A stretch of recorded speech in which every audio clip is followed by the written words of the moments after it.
Assalamualaikum ladies and gentlemen, it's Mohammad Shadab Khan Abbasi from this platform of Film Ki Dunya to educate Pakistan. Today we are going to discuss about the introduction of biology of FSC part 2. आपने इससे पहले FSC part 1 के अंदर जो पूरा curriculum पढ़ा है biology का, उसके अंदर आपने जो मेन चीज़ें डिस्कस की थी वो सारी की सारी डायरेक्टली और इनडायरेक्टली आप लोगों के करिकुलम को क्लासिफिकेशन के सिनारियों में लेकर जा रही थी। यानी जिसमें आप लोगों ने सेल के बारे में पढ़ा, आपने उसके अंदर बायोमॉलिक्यूल्स के बारे में पढ़ा, आपने एंजाइम्स के बारे में पढ़ा। इसी तरीके से आप उसके बाद क्लासिफिकेशन सिस्टम के अंदर एंटर हुए और आप लोगों ने किंगडम मोनरा से लेकर किंगडम एनिमिलिया तक तमाम किंगडम्स को पढ़ा। फिर उसके बाद आप लोगों ने बायो एनर्जेटिक्स को डिस्कस किया, आप लोगों ने न्यूट्रिशन को डिस्कस किया, आप लोगों ने गैशियस एक्सचेंज को डिस्कस किया और इवेंचुअली आप लोगों ने डिस्कस किया ट्रांसपोर्ट सिस्टम को। सेकेंड ईयर की बायोलॉजी जो है that is much more medical. इसकी सेंस क्या है? उसकी सेंस ये है कि यहाँ पर आप लोग क्लासिफिकेशन सिस्टम नहीं पढ़ेंगे, बल्कि यहाँ पे आप लोग पढ़ेंगे रियल लाइफ इवेंट्स जो कि आपकी ज़िंदगी में हो रहे हैं, जो कि आपके इर्द गिर्द के प्लांट्स की ज़िंदगी में हो रहे हैं, जो कि एनिमल्स की ज़िंदगी में हो रहे हैं, और इवेंचुअली जो जो डिजीज़ आप लोगों को कॉमनली जिनसे आप इनकाउंटर होते हैं वो तमाम डिजीज़ आपके कॉमन बॉडी फंक्शंस लाइक सबसे पहले हमारा जो चैप्टर आएगा that would B homeostasis. Homeostasis आपको क्या बताएगा? वो आपको बताएगा कि आपकी इंटरनल बॉडी किस तरीके से आपके एक्सटर्नल हार्म्स और फ्लक्चुएशन से अपने आप को बचाने के लिए डिफरेंट टाइप से सिनारियोस को अडॉप्ट करती है, और फाइनली जो डेकोरम बनता है वो आपकी लाइफ को बहुत ज़्यादा आसान और बहुत ज़्यादा सिंपल बना देता है। इसके अंदर हम लोग डिस्कस करेंगे डिफरेंट टाइप्स ऑफ डिजीज़ेस जो कि हो सकती हैं। इसी तरीके से हम लोग डिस्कस करेंगे डिफरेंट टाइप्स ऑफ करैक्टर्स जो कि मुख्तलिफ एनिमल्स जो हैं वो पोजेस करते हैं और बाकियों के अंदर वो करैक्टरिस्टिक्स नहीं पाए जाते। इसी तरीके से हम लोग डिस्कस करेंगे होम्योस्टेसिस के अंदर आपकी किडनी के बारे में कि हमारी किडनी जो है वो कौन सा फंक्शन परफॉर्म करती हैं और किडनी जो है वो किस तरीके से होम्योस्टेसिस में अपना करैक्टर जो है वो प्ले कर सकती हैं। इसी तरीके से हम लोग डिस्कस करेंगे फ्रेश वाटर, मरीन ऑर्गेनिजम्स, इसी तरह जो हमारे पास आते हैं लेक्स वगैरह के अंदर ऑर्गेनिजम्स। तो ये अल्टीमेटली आप लोग सारे सिनारियोस को डिस्कस करेंगे in homeostasis. So ladies and gentleman, the next chapter from homeostasis is support and movement. हम लोग कैसे मूव करते हैं, हमारी बॉडी को सपोर्ट कौन देता है, हमारा स्केलेटन क्या है, स्केलेटन की टाइप्स कौन सी हैं, आपकी बॉडी में बोन्स कितने तरह की होती हैं। इसी तरीके से हमारी जो बॉडी है उसकी बोन्स को प्रॉब्लम्स क्या हो सकता है, एनिमल्स और प्लांट्स के अंदर कौन से ऐसे पार्ट्स हैं जो कि उनको सपोर्ट और मूवमेंट देते हैं। ये सारी चीज़ें हम लोग डिस्कस करेंगे इन support and movement. So support और मूवमेंट के बाद हम लोग आगे चलेंगे हमारे नेक्स्ट चैप्टर की तरफ, that is coordination and control, that is chapter number 17।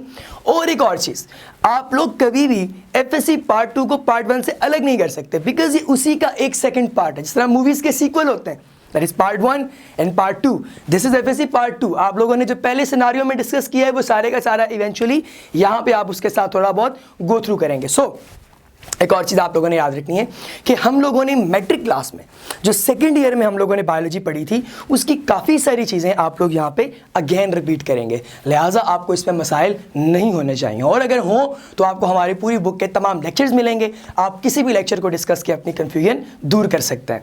इसी तरीके से हम लोग आगे चलेंगे तो कोऑर्डिनेशन कंट्रोल पे, इसके अंदर आप ब्रेन के बारे में पढ़ेंगे कि आपकी बॉडी कोऑर्डिनेट कैसे करती है। इसी तरीके से हम लोग डिस्कस करेंगे कि हमारी बॉडी के डिफरेंट पार्ट्स के डिफरेंट फंक्शंस कौन से हैं, कौन से ऐसे ग्लैंड्स हैं आपकी बॉडी के अंदर वो कौन से हार्मोन्स पैदा करते हैं और उन हार्मोन्स का आपकी होम्योस्टेटिक एक्टिविटीज पे क्या इफेक्ट पड़ता है। इसी तरीके से हम लोग ये डिस्कस करेंगे कि आपकी कॉमन लाइफ के अंदर जो हार्मोन्स हैं वो किस तरीके से मेल फीमेल पार्ट्स को अलग अलग तौर पे जो है वो यूटिलाइज करवाते हैं, और किस तरीके से आपकी ब्लड स्ट्रीम के अंदर शामिल होने वाले हार्मोन्स अल्टीमेटली उस पॉइंट पर चले जाते हैं जहाँ पे वो उनकी नेसेसिटी है, जहाँ पे उनकी ज़रूरत है। और इसी तरीके से हम लोग डिस्कस करेंगे कि आपका ब्रेन किस तरीके से फंक्शनिंग करता है और उस फंक्शनिंग के नतीजे में आपकी बॉडी प्रॉपर तरीके से परफॉर्म करती है। सो इसके साथ हम लोग डिस्कस करेंगे about spinal cord. What is spinal cord? Spinal cord हमारे पास है आपकी बॉडी का वो हिस्सा जो कि रिफ्लेक्स एक्शंस करवाता है, एकदम वाले एक्शन जो हैं। सो ये सारे हम लोग डिस्कस करेंगे इवेंचुअली कोऑर्डिनेशन एंड कंट्रोल के अंदर। Then the chapter would come that is reproduction. Now what is reproduction? Ladies and gentleman, reproduction जो है इसके अंदर हम लोग डिस्कस करेंगे कि एक स्पीसीज के सर्वाइवल के लिए कौन कौन सी रिक्वायरमेंट्स हैं, वो स्पीसीज कैसे एक जनरेशन से दूसरी जनरेशन तक अपने आप को सर्वाइव करवाती है, और इवेंचुअली वो पूरी जो स्पीसीज की पॉपुलेशन है वो कैसे अपना सर्वाइवल किसी एक इकोसिस्टम के अंदर जो है वो बरकरार रख सकती है। इसी तरीके से हम लोग ये भी डिस्कस करेंगे कि हमारे इन्वायरमेंटल फैक्टर्स कौन कौन से हैं जो कि आपके डिफरेंट इकोसिस्टम्स के ऊपर आके एम्प्लॉय करते हैं, और हम लोग इवेंचुअली इसके अंदर ये भी डिस्कस करेंगे कि आपकी रिप्रोडक्शन की टाइप्स कौन कौन सी हैं। हम लोग मेल फीमेल रिप्रोडक्टिव सिस्टम्स को डिस्कस करेंगे, हम बर्थ के पूरे फिनोमेना को डिस्कस करेंगे। इसी तरीके से हम उन तमाम हार्मोन्स को डिस्कस करेंगे जो कि बर्थ को कंट्रोल करते हैं, और इवेंचुअली हम लोग उन तमाम सेक्चुअली ट्रांसमिटेड डिजीज़ को डिस्कस करेंगे जिनका वक्तन फ़वक्तन आप टेलीविज़न पर जिक्र सुनते रहते हैं। इसी तरीके से हमारे पास growth and development, that would be our chapter number 19। उसके अंदर हम लोग देखेंगे कि किस तरीके से ग्रोथ जो है किसी प्लांट की वो होती है, किस तरह ग्रोथ होती है किसी एनिमल की, किस तरीके से चिक्स जो हैं वो डेवलप होती हैं from an egg to a complete individual.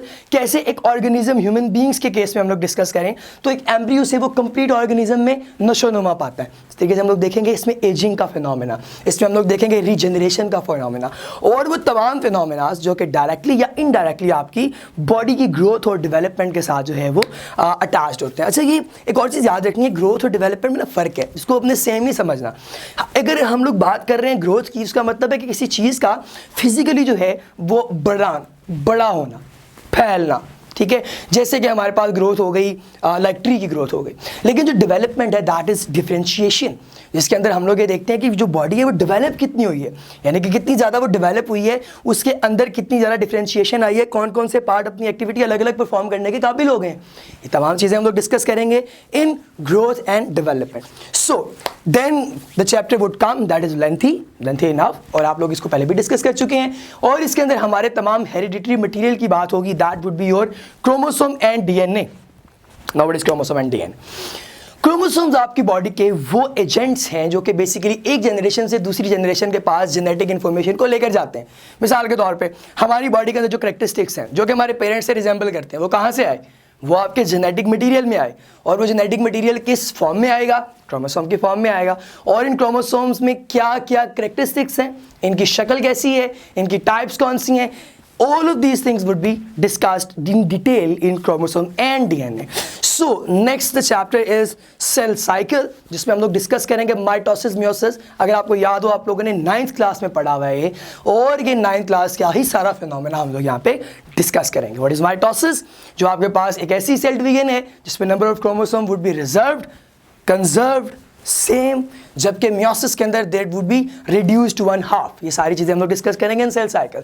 और इसके अलावा वो कौन से ऐसे मसाइल हैं, वो जो बीमारियां हैं जो कि सेल साइकिल के अंदर आने वाली एबनॉर्मेलिटीज़ की वजह से कॉज होती हैं, वो भी हम लोग डिस्कस करेंगे इनसाइड सेल साइकिल।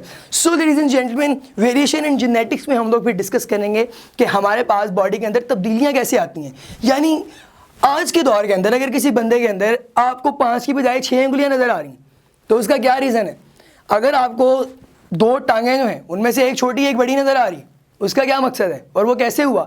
इसी तरीके से आप लोग जो भी एबनॉर्मेलिटीज़ अपनी सराउंडिंग में देखते हैं, जो वेरिएशन तब्दीली की वजह से आती है, तगय्युरात की वजह से आती है, सारा कुछ हम डिस्कस करेंगे इन वेरिएशन एंड जेनेटिक्स। सो इसी तरीके से हम लोग ये भी देखेंगे इसके अंदर कि मेंडल के लॉज कौन से, अगर आपको याद हो, आप लोगों ने 10th क्लास में पढ़ा हुआ है मेंडल के लॉ के बारे में, वो मज़ीद डिटेल में हम लोग यहाँ पे डिस्कस करेंगे। इस तरह हम लोग डोमिनेंस, कोडोमिनेंस, और कोडोमिनेंस के अलावा हम लोग यहाँ पर डिस्कस करेंगे इनकम्प्लीट डोमिनेंस, ओवर डोमिनेंस, ये सारी चीज़ें हम लोग इवेंचुअली इसके अंदर डिस्कस करेंगे। Genes, alleles, phenotype, genotype, recessive, homozygous, heterozygous, dominant, ये सारी हम लोग इसके अंदर जो है वो डिस्कस करेंगे। इस तरह बायोटेक्नोलॉजी के अंदर हम लोग देखेंगे कि किस तरीके से बायोलॉजी को इस्तेमाल करते हुए और बायो ऑर्गेनिज़म्स को इस्तेमाल करते हुए हम लोग क्या करते हैं, हम लोग अपनी फलाह बहबूद के लिए चीज़ें हासिल करते हैं। मिसाल के तौर पर आप लोग इंसुलिन गेट करते हैं, आप लोग पॉलीमरेज चेन रिएक्शन से अपनी मर्जी की प्रोटीन्स बनाते हैं, सिंगल सेल प्रोटीन बनती है आपके पास।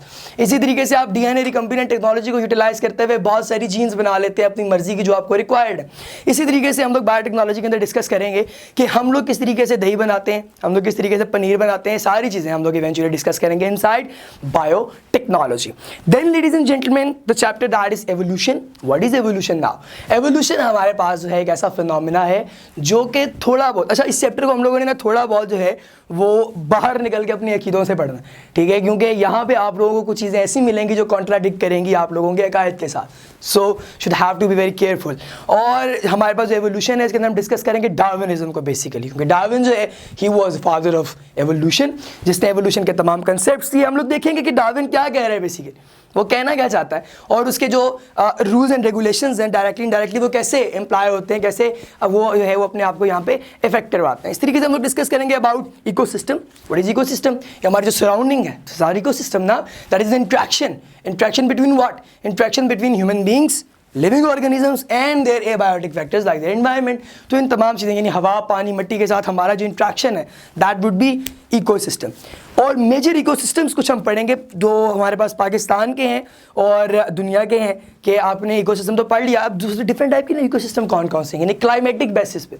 अब क्लाइमेटिक बेसिस पे डेजर्ट है, फॉरेस्ट है, लैंडस्केप है, इसी तरह सी साइड्स हैं, ठीक है, higher altitudes and tropical regions, ये सारी चीज़ें हम लोग इवेंचुअली डिस्कस करेंगे inside it's the major ecosystems के अंदर। मैन एंड एनवायरनमेंट के अंदर हम लोग देखेंगे कि आपका जो एनवायरनमेंट है उसके साथ इंसान का क्या ताल्लुक है, एसिड रेन वगैरह, साइकिल्स, ये सारी चीज़ें हम लोग डिस्कस करेंगे inside man and environment. So ladies and gentleman, this is a complete dish जो कि आप लोग डिस्कस करेंगे और आप लोग इसी चीज़ों को जो है इवेंचुअली अपनी आगे एमएससी तक डिस्कस करते रहेंगे ज़्यादा डिटेल के अंदर। सो इस किताब को आप लोगों ने बहुत गौर से सिर्फ पेपर पास करने के लिए नहीं बल्कि अपनी इवेंचुअल सेल्फ रिकग्निशन के लिए भी आप लोगों ने इसको डिस्कस करना है ताकि आप लोग इससे अच्छे तरीके से मुज़य्यन हो सकें। Stay tuned for our lectures ladies and gentleman, thank you so much.